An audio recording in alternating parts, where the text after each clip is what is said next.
بسم الله الرحمن الرحيم والصلاة والسلام على أشرف الأنبياء والمرسلين سيدنا محمد سيد البشر وآله وصحبه وسلم أجمعين ومن والاه ومن لم يوالي هذا الرسول فليصمت أو يخرج. There's plenty of websites out there, so you don't have to listen to this unless you have Iman of Rasulullah sallallahu alaihi wasallam. We've left all the opinions in the other videos about how people look at the Quran or not. We're despised. Wallahu al-musta'an. What are we supposed to do? We can't dance like monkeys. All we have to do is this is the Arabic and this is the Quran. I'm sorry.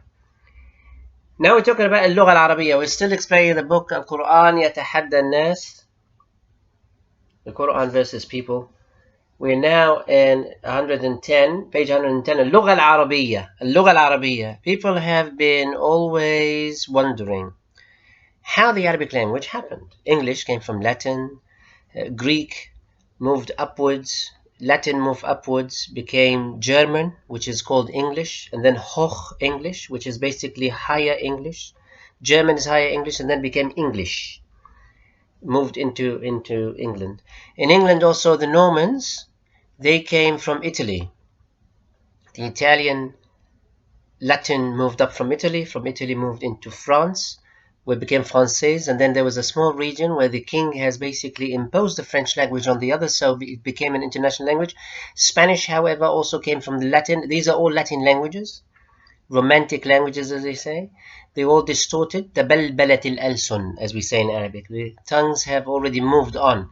Grammar is only a wazn, to balance the words that you say. So when you say, for example, أنت فتاة, you can't say أنت فتاة. It doesn't work. It's like he is, you can't say he are. So grammar is to balance the hearing of it, and that's how grammar basically developed. Arabic language is a bit different.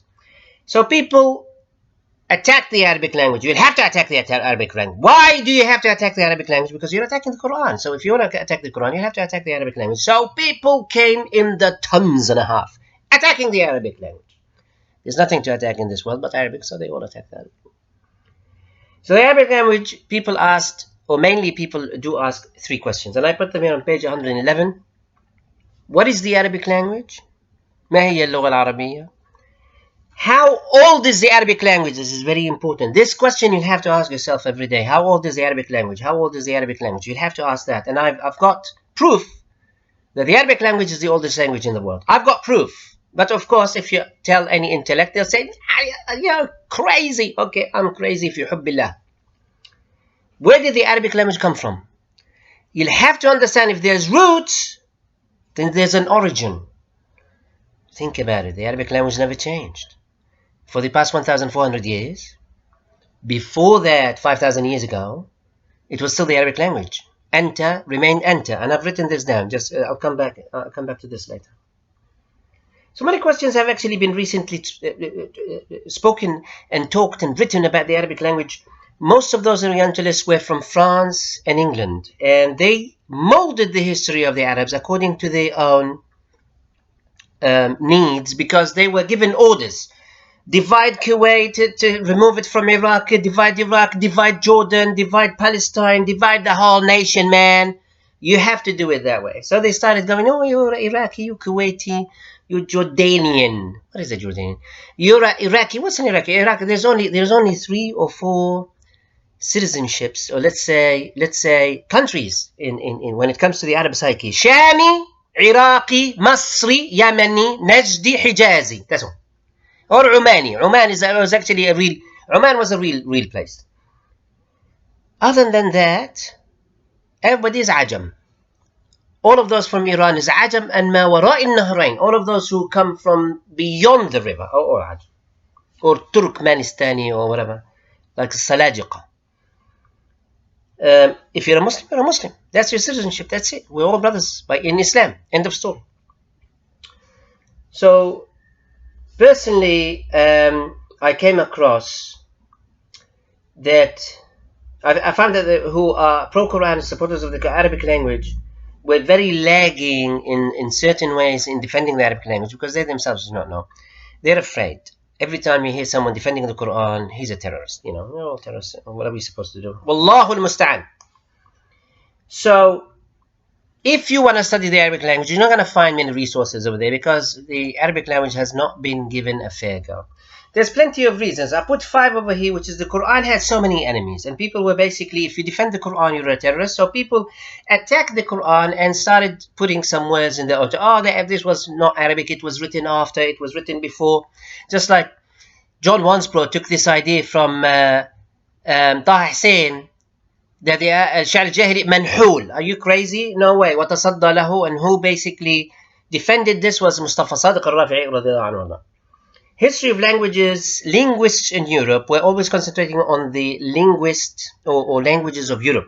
So linguists were not interested in Arabic language. So they omitted the Arabic language and said, well, everything is either Hindi, Aramaic, or like researchers would always fall into Aramaic, Hindi, or Indo-Chinese, nothing about the Arabic language. Orientalists left the Arabic language history. They never gave it a fair go. Most of the British Empire researchers molded the Arabic languages to their own needs, as I said. So it was never unfair. The British concentrated on Hindi and Indian subcontinent because that was the biggest chunk of the empire. And the Arabic, they said, is an offshoot of such and such. No, it's not. You need to look at the roots of the Arabic language. And then people actually molded and said Hebrew was before Arabic. It is Aramaic before Arabic. How could it be before? How could the son be before the father? Sayyidina Ibrahim alayhi salam, Sayyidina Ismail alayhi salam, Arabs, they spoke Arabic. And then Al-Asbat, which is the grandchildren of who? Sayyidina Yaqub, Ishaq and Yaqub. So they came after. So how could the son tell the father, I'm your father? Luke, I'm your father. Yeah, just like these crazy movies about Star Wars. Luke, I'm your father. Okay. For Arabs, as demonstrated in many documentaries such as Tom Holland, we've already talked about Tom Holland, and others were treated as the most despised people. Even he will tell you, despised people, haqir, shab haqir, they say haqir, always, haqir, despised, is always there. Even the intellects from Pakistan, unfortunately, they say pagan Arabia. The Arabs, pagan Arabia, al-kufr, al-Arab, al-kufr. They always say Arab, kafir, pagan, Arabia, Arab, kufr, always like that. Mustafa Mahmoud, rahimahullah, came up with a program. I love this so much. It's called اللغة التي تكلم بها آدم عليه السلام.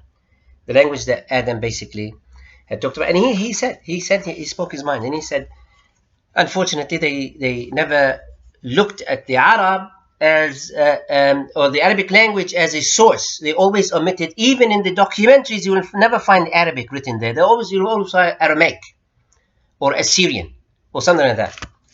They'll try very hard to always omit the Arabic language. From the points above, we can come to a conclusion that says it is very hard for a researcher to be unbiased. So if you want to go to any university, you're not going to find the origins of the Arabic language. So why won't you go to Al-Azhar? No, we don't want to go to Al-Azhar. Why don't we want to go to Al-Azhar? Because we're going to attack the Azhar. Okay, go and attack Al-Azhar. Good luck with that. The value and the importance of the Arabic language would be hard to grasp on due to the prejudice around the world. Learning Arabic is an essential, and not just learning Arabic. Because some people can learn Arabic and learn grammar, and they go and say, oh, Al-Quran mutanaqid. The Quran doesn't make any sense. They'll say that. Why doesn't the Quran make sense? The Quran makes perfect sense if you understand the grammar and the balagha, which is basically the rhetoric of the Arabic language. You need those two together. Learning Arabic is an essential factor. Learning Arabic would have to include just reading and writing. No, not just that. As I said, grammatically speaking, and to describe their experiences with that. Learning Arabic will have to also include the interaction with the Arabs. You cannot learn Arabic without interacting with the Arabs. And one will have to keep in mind that the Quran is not just reading the verses. I'll always emphasize on this. It is, you'll have to know the exegesis, which is basically tafsir al-Quran. There had been more suggestion that the Arabic language is not old. Nobody knows how old it is. I know that it is one of the oldest languages. Not one, it is the oldest language. And I did put in my book, and I'll explain it. If Allah Azza wa Jal, the name, كلمة Allah, اسم علم مفرد لله تعالى, Allah subhanahu wa ta'ala called himself Allah. Only Allah is called Allah. How old is that word? That's it. No need to answer. Just think about it. because it was used by the jinn and the malaika before human beings, before Adam alayhi salam. So you'll have to understand that. You'll have to understand that. So Allah, Alif is the first. And when Adam woke up, what did he say? Ya Rabb. Ya Allah. There's a Ya.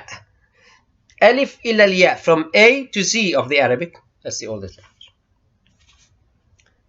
So it's very hard to pinpoint a certain point of any language and how old it is.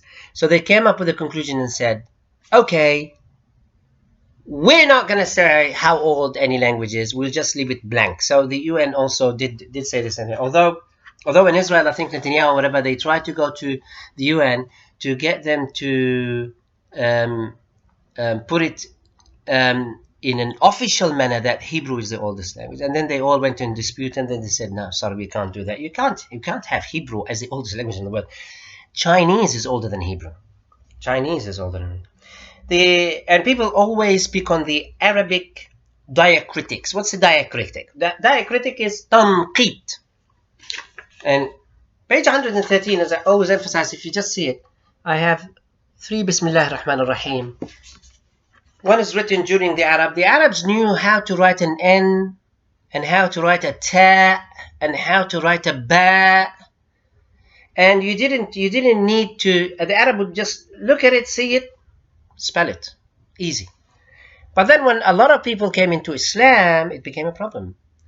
Because they didn't know how to, so they said, okay, we'll see Bismillah ar-Rahman ar-Rahim. He said, how do you know that this is Ba? They said, okay, we'll put a dot. Nuqta.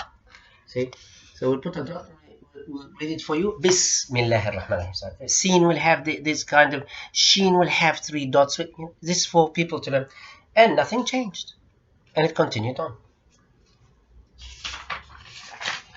We're going to reach of what the Arab intellects talk about. What do they say about Arabic? Inshallah, next time. والصلاة والسلام على أشرف الأنبياء والمرسلين سيدنا محمد سيد البشر وآله وصحبه وسلم أجمعين ومن والاه ومن لم يواليه. Goodbye, dude.